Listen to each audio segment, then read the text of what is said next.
for KC. Get live, world champions. Super Bowl champ Devin White is now joining us after finishing the game with 12 tackles, 2 for loss, and an interception. Devin got a chance to ride his horse Dream around Raymond James Stadium with the Lombardi Trophy in hand. Devin, it is so good to see you. I understand you're joining us from the barn, which is amazing. I got to ask, how cool was it to take your horse on a victory lap with the Lombardi Trophy in hand? Yeah, it was really cool. It was a really special moment for me, man. So I just want to thank everybody who had a hand in allowing me to do that because, you know, I got the best of both worlds with my horse and with my football passion. And plus, I had the best trophy in all of football that everybody takes in my hand. Devin, it's Skip. I want to go back to the game for a moment. I consider you the best blitzer in all of pro football. And I occasionally, during the Super Bowl, got a little frustrated that obviously your game plan, as it pretty much was in the regular season game, was to back off, just rush the 4, and play some pass defense. Did you occasionally miss getting to go after Mahomes a little more than you were allowed to by the game plan? Yeah, most definitely, man. I most definitely wanted to sack on Mahomes because he's so elusive. And I just be wanting to show people that, like, if I get after him, I could get him. And I had a couple rushes, but it was like kind of spy rushes, like when you're moving around, just get him off the spot. And I was able to do that a couple times. And, you know, but I was just pleased with whatever Ty Boys came up with. I was just wanting to execute it. It worked. Devin, Shannon Sharp here. Congratulations on the win. I love the way you play. I love the passion. I love the intensity. I love the suddenness. And I was a little disappointed that you didn't make the Pro Bowl, although you did get the bigger bowl, the Super Bowl. So going into the season, tell me what were your goals? What was your expectation now that you got Tom Brady on your team? Hey, my goals was always to make sure we had the best defense. You know, our guys was going out there and landing on the line because, man, every school that I done played at LSU, we didn't have the best quarterbacks. You know, Joe Burrow turned it on a year later when I left. But it was always, if we do good on defense, we can give us the opportunity to win a lot of football games. So that was my big mindset. But I mean, that's just what it is, man. When we got Tom, it was like really, really, really exciting because I knew he could come in and he could control the game because he's a vet. He'd been there before, and I just knew we was going to do our part to get us to the Super Bowl, and we just needed a little push from him because at the end of the day, defense wins championships. So, Devin, try to put into words what it meant to not only you but the whole team just to have Brady in your locker room in the offensive huddle, just to be around Tom Brady. Yeah, I ain't gonna lie.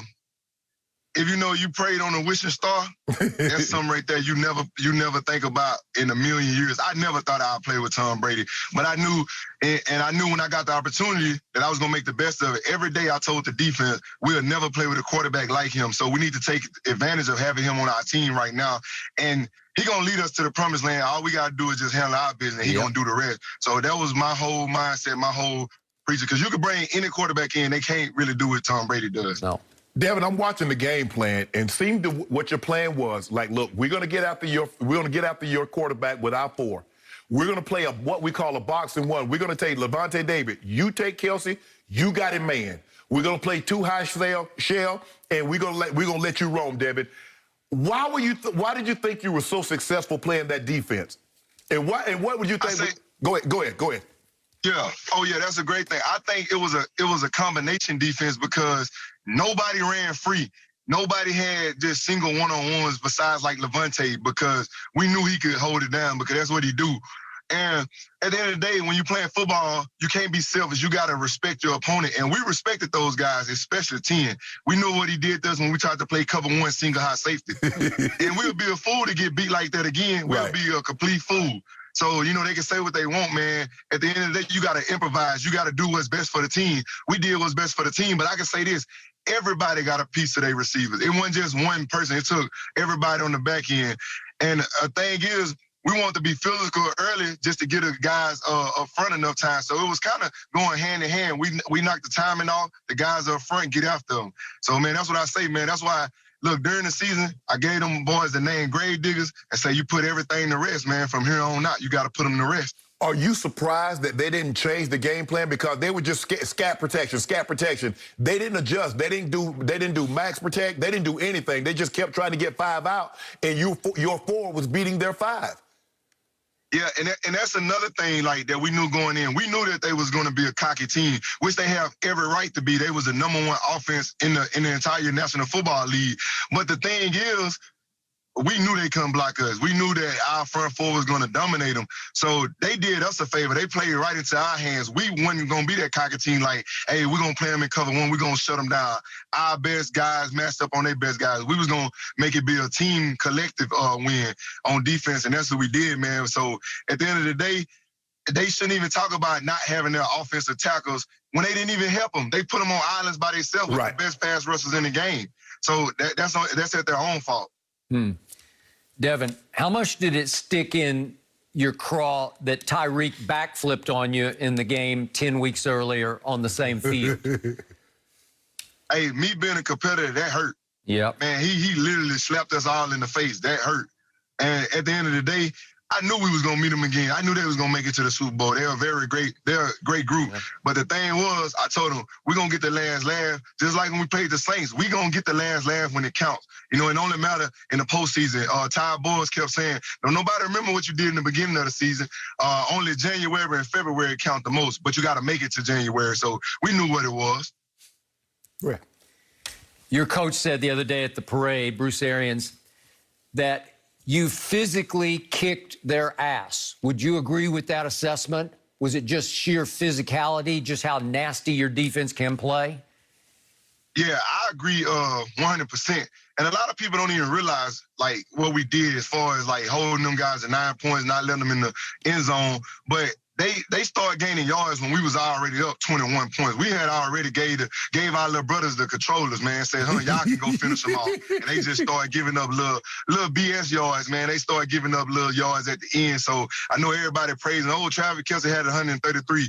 But a lot of that came at the end of the game when it was already over. We were sitting back in zone playing soft. Same as Tyreek Hill, man. It was 3rd and 20-something. Coach Bowles told us to sit back 15 yards at the stick, and he caught it and ran. That gave him a lot of yards and make him look like he had a decent day. But at the end of the day, we know what went on. It was a lot of toe tagging out there. Did you know, because you play that coverage and you know one thing, that you're vulnerable. You play nickel defense, and not to get too complicated, you play 4-2-5. But you know, in order to that defense, if they run the football, it puts you in a bind. It seems like to me you knew they wouldn't run the football. They were going to throw the football with Mahomes and try to spread the ball around. So like you said, they did play into your hands by not even attempting to run the football. Yeah, man. I ended up talking to my buddy Clyde. It was Clyde after the game. You know, he played for Kansas City. Right. And I said, bro, I don't understand. We were so light in the box. And I think us being the #1 rush defense and stoning everybody, I think that kind of took them away before the game even started.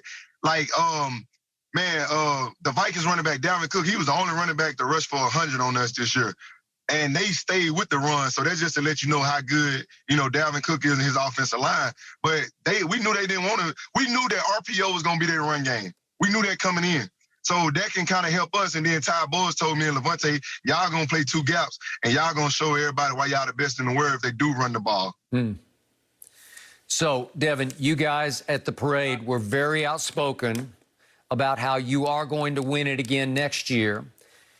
It came across to me anyway like you were all but guaranteeing you're going to win it next year. Can you go that far for us? Do you guarantee it? Yeah, I mean, it's a lot of work that got to be re-put in, you know what I'm saying? Yeah. Like, that's why I wasn't one of those guys, because, I'm going to stay humble about it, because we got to get there. You don't want to set yourself up for failure with that. But at the end of the day, I feel like as the season progressed, we started hitting our stride. We started coming together as one. The offense started dominating. Like, man, we got so good that we didn't care if they won the coin toss, because if we won, we was going to take the ball anyway and start the game off like that. So that's just to let you know how good we was getting. And a lot of people don't realize how young we are in the secondary. Myself, everybody on the rookie contract in the back end. include myself. So you count me and those guys, you know, the ones that really bring that energy and that swagger to the defense. Man, we was all coming back. But, you know, Jason Light, he got a tough task to do. He got to see if he can keep those other boys, because I love playing with them. We all love playing with each other. We bonded like this. And if he can bring them back, if we get our whole defense back, then I'll start talking a little cocky then. I'm sorry, go ahead. So, Devin, of the guys who could be free, who do you fear losing the most? You got Shaq and Godwin, obviously, to start with. Levante. And Levante. Yeah. Who do you fear? Who do you think you might lose the most? Oh, I say probably Shaq. Everybody want a great pass rusher. Yeah. He's one of the best in the game right now. I'm telling you, man, when that guy smell blood in the water, you can't stop him. And if I was some other GM and stuff, and I'm looking at him on the table, I'm throwing the house at him. Yeah. I'm throwing the house at him. Like, he need to go. I'm throwing the house at him. He need to be up there with the elite guys. He sat behind Von Miller. He didn't complain. And he got a Super Bowl with them. Then they drafted Bradley Chubb. They slapped him in the face. And you see what he came to us and did in 2 years. I think in 2 years, he probably leading the NFL in sacks. Yeah. And then the thing that he's underrated as, he played the run extremely well. Yeah. And we be dropping him in coverage. Let's talk about that parade. Your quarterback, you know, he had a few up in him. He throwing the trophy, and then, you know, he had a little bit. He said he had too much avocado tequila. Were you surprised to see him acting like the uncle at the cookout? Nah, I wasn't. What I thought Tom Brady was going to be, you know, the type of person and player he was, when I got in the locker room, everything changed. Like, you know, he's still like one of us. You know, I thought he was just going to be some old head, go home to his family all the time. But he really be in the locker room vibing. So I really could see that, you know, from him. See, he got his hat turned back and everything. He a swagger guy, man. My guy being there with the Richie Million, you know what I'm saying? So I respect Tom, man. He ain't no uncle, man. He big bro around there.